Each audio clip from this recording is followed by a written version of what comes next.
Oh, are we on the air?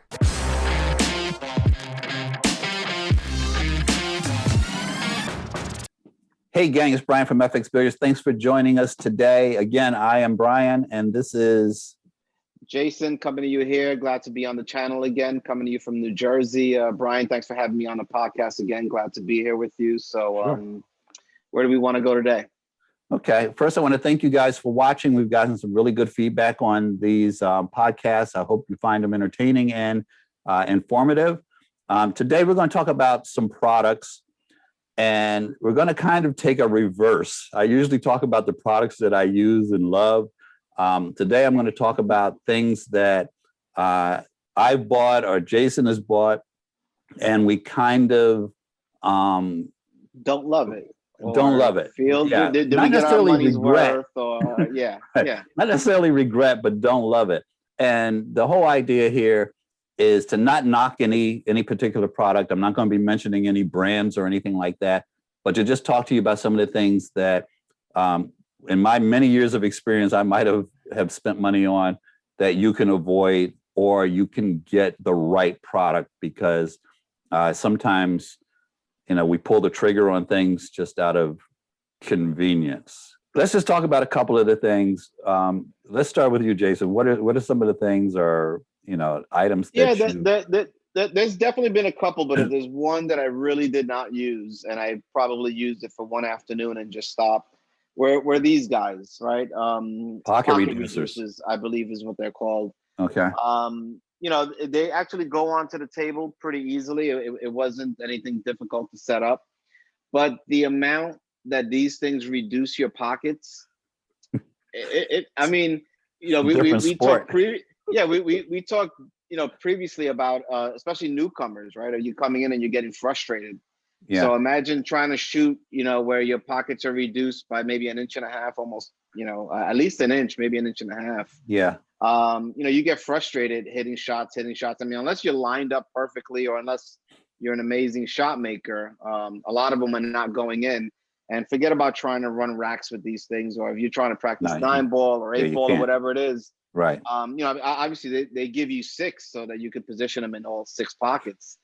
So I mean, I wouldn't see my wife and kid if I stayed here trying to run a rack with these things on. So it's probably the one thing that I would say that I acquired, and it's collecting dust. And 10 minutes into it, you realize the ball doesn't actually fit.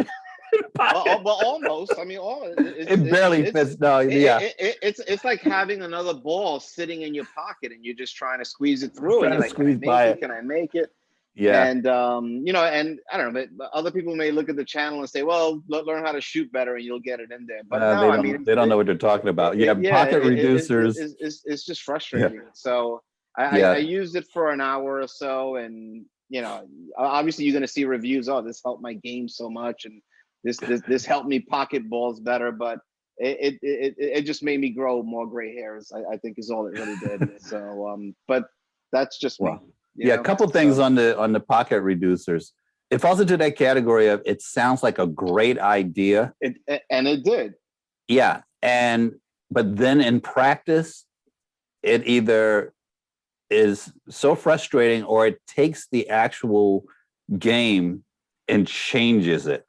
It puts it on a level that is not the same thing. For example, and a lot of beginner players might not understand this, but a great part of playing position, for example, has to do with cheating the pocket, regardless of the size of the pocket. It could be 4 inches or 4 feet.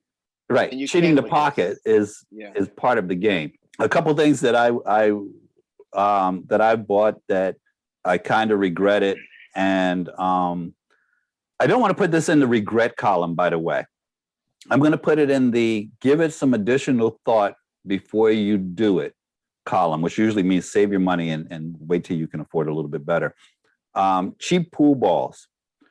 I mentioned in an earlier video that I have a basket in the back, and I don't ask me why. I think in the back of my creative mind, I'm going to make something out of these 30 all cracked up, beat up. You could do something nice on your wall, maybe. Yeah, I don't know what I'm going to do with them, but and my daughter's an artist, so hopefully she will maybe give me some ideas. But cheap pool balls need to be replaced, and need to be replaced often. They crack, they fade, and even aesthetically, you know, even if you don't care that they fade, they do get cracks in them, and which means they don't roll true. They and I'm not talking about, hey, you got to go out and get $400 set of pool balls, but a $50 set is going to be an issue, and it's going to be an issue in a relatively short period of time.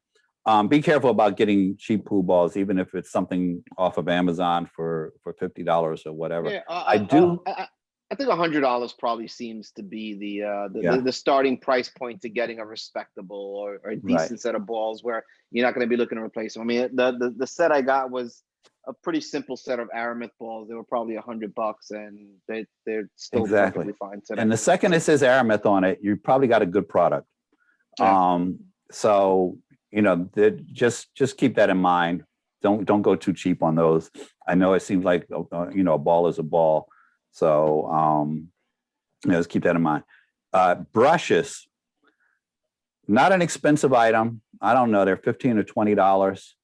And the thing about brushes, because you should brush your table. If you don't have something like a Simonis X1 or you're using some of the other products that we might be talking about later on, you want to have a good brush.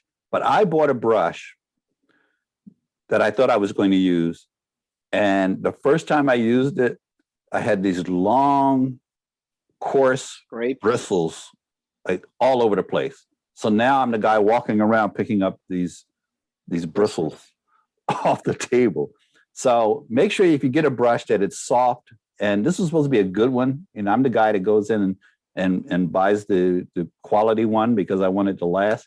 It's going to last forever, but it's got to be wearing the hell out of my table because it's so coarse that I can't imagine that it's not putting wear and tear on the table. And that's why, you know, some of the other products like the sprays and the Simonis X1 are good if you want to preserve your felt.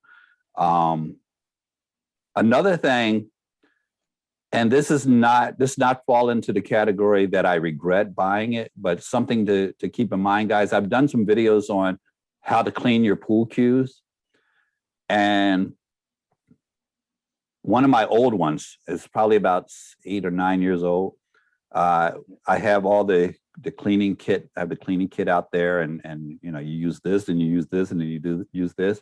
Well, over the years, I've learned, mostly by reading the websites of the pool manufacturers, that the best way to clean your cue is with rubbing alcohol and a paper towel.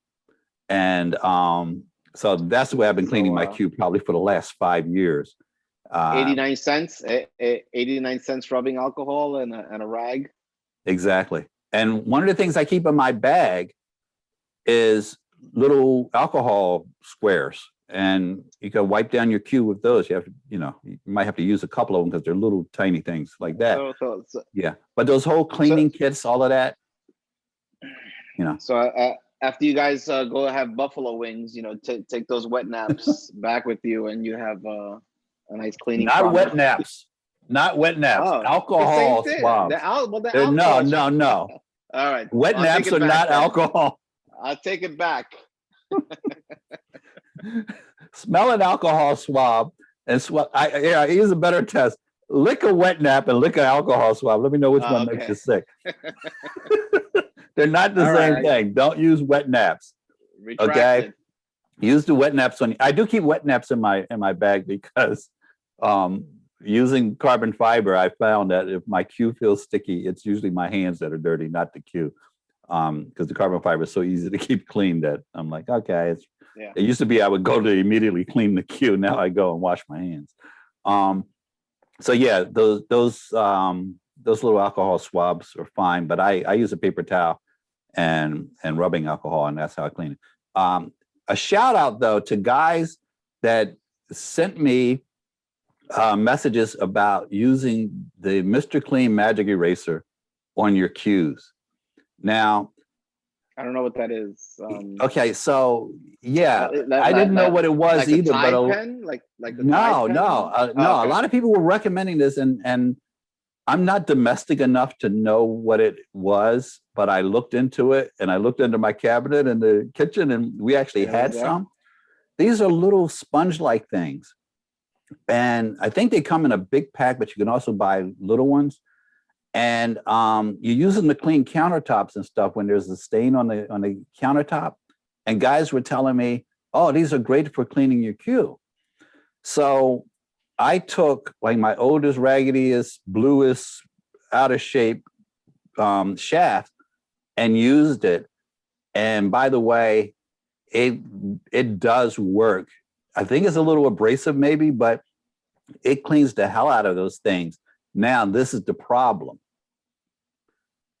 You have to condition the cue, the shaft after that, whether it is using a product that is a super ultra mega fine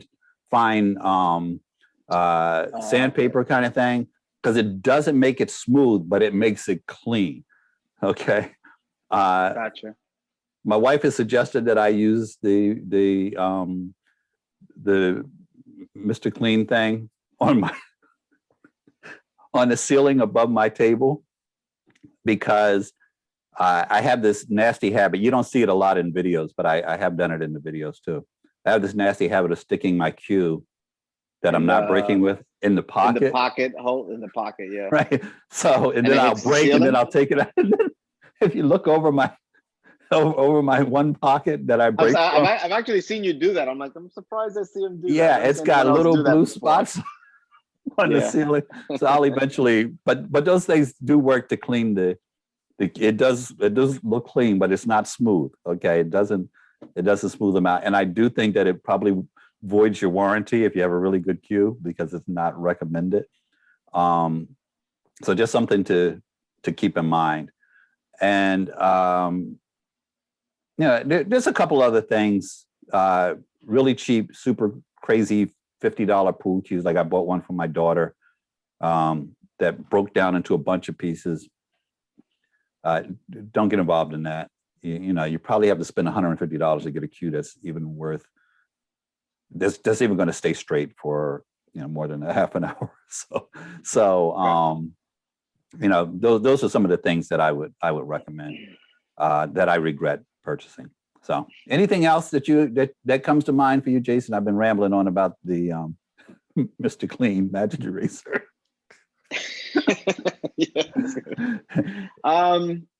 No, sorry. Okay. I don't know if this is going to be a cut in our video right here. This is going to be a cut in our video. This is going to be a cut in our video right here. Okay. And I want to thank you guys for watching.